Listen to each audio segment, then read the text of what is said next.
कन्नौज का गढ़वाल वंश। गुर्जर प्रतिहारों के पश्चात कन्नौज में चंद्रदेव ने गढ़वाल वंश की स्थापना की। गढ़वाल नरेश को काशी नरेश भी कहा जाता था।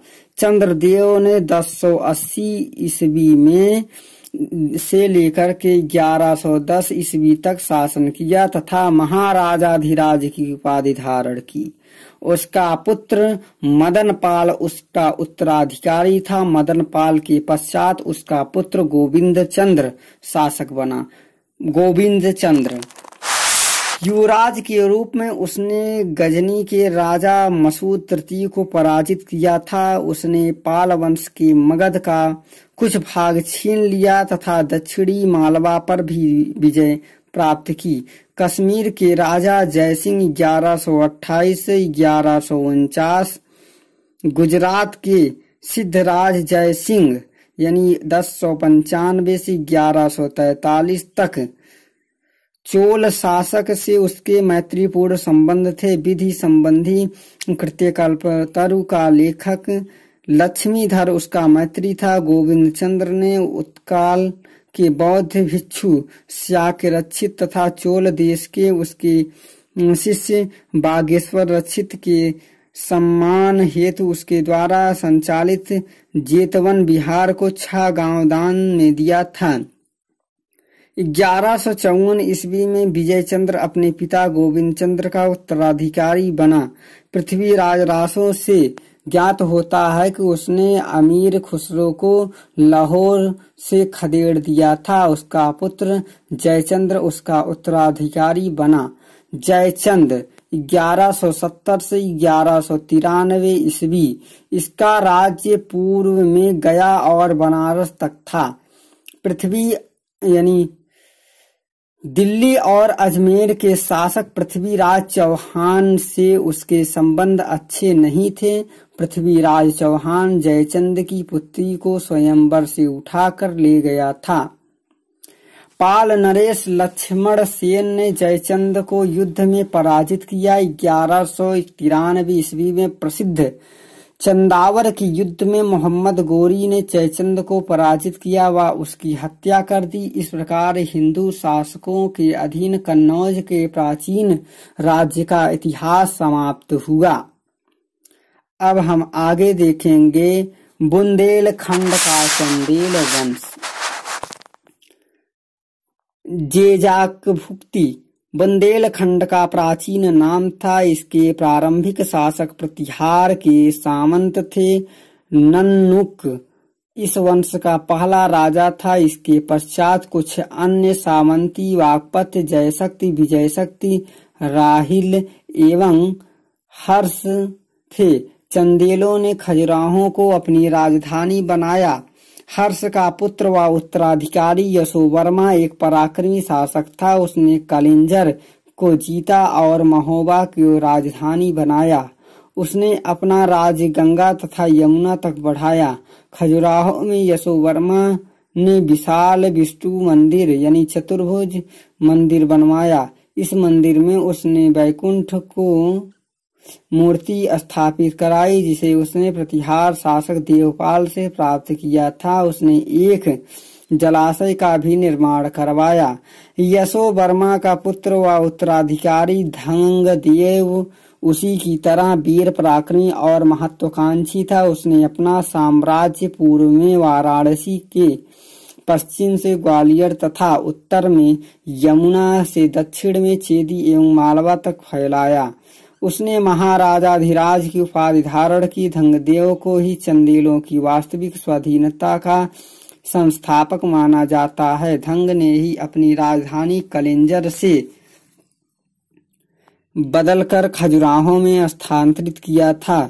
उसके काल में खजुराहो में निर्मित विख्यात मंदिर स्थापत्य कला का अनेक उदाहरण है।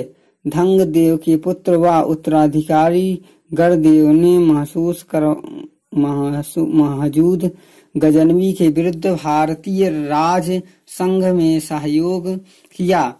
त्रिपुरा के कलचूरी चेद तथा ग्वालियर के कच्छप घात शासक गढ़देव के अधीन थे। महत्वपूर्ण तथ्य।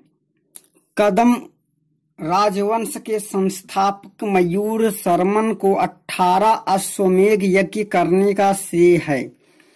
पुलकेशिन द्वितीय के ऐहोल प्रशस्ति का लेखक रवि कीर्ति है। इस अभिलेख की भाषा संस्कृत तथा लिपि दक्षिणी ब्राह्मी है। इस अभिलेख में कालिदास तथा भारवी की साथ साथ चर्चा मिलती है। पल्लव मंत्रिमंडल को रहस्य दिक्काश कहा जाता था। पल्लव सचिवालय को ग्वालियर कीलपार कहा जाता था। माणिक्यवाचगर द्वारा रचित तिरुवाचकम को तमिल धार्मिक साहित्य में उपनिषद जैसे महत्ता प्राप्त है। धर्मपाल तथा देवपाल ने परम सौगंध की धारण की। रामपाल के समय किसानों का कैतर्व विद्रोह हुआ। इसी की प्रशंसा में सांध्यानंदकानी ने रामचरित्र की रचना की। गंडदेव के पश्चात उसका पुत्र विद्याधर उसका उत्तराधिकारी बना। उसने ही प्रतिहार शासक राज्यपाल की हत्या की थी। उसने 1019 ईस्वी से लेकर 1029 ईस्वी तक शासन किया। मुस्लिम स्रोतों से ज्ञात होता है कि 1019-20 में महमूद के साथ युद्ध में परिस्थितियों को अपने पक्ष में न देखकर उसने अपनी सेना को युद्ध क्षेत्र से हटा लिया। 1022 ईस्वी में महमूद के दूसरे आक्रमण के समय विद्याधर ने उससे शांति समझौता की। कीर्ति वर्मा भी इस वंश का महत्वपूर्ण शासक हुआ। उसने चेदी वंश के कर्ण को पराजित किया। प्रबोध चंद्रोदय नामक नाटक की रचना उसी के दरबार में हुई। उसने महोबा के निकट किरातसागर झील का निर्माण करवाया। विद्याधर के पश्चात विजयपाल यानी 1030 से 1050 ईस्वी, देववर्मन यानी 1050 से 1060 ईस्वी, कीर्तिवर्मन यानी 1060 से 1100 ईस्वी के सल्लक्षणवर्मन यानी 1110 से 1115 में जयवर्मन, पृथ्वीवर्मन आदि शासक हुए। मदन वर्मन ने 1129 से 1163 ईस्वी तक शासन किया। उसने चेदी और मालवा के परमारों को पराजित किया। परमादिदेव अंतिम स्वतंत्र चंदेल शासक था। 1182 ईस्वी में उसने पृथ्वीराज चौहान के सामने समर्पण किया। 1203 ईस्वी में उसने कुतुबुद्दीन ऐबक की अधीनता स्वीकार कर ली। अंत में 1305 में चंदेल राज्य दिल्ली में मिला लिया गया। इस प्रकार कन्नौज का गढ़वाल वंश था और बुंदेलखंड का चंदेल वंश के बारे में उक्त प्रमुख जानकारी थी।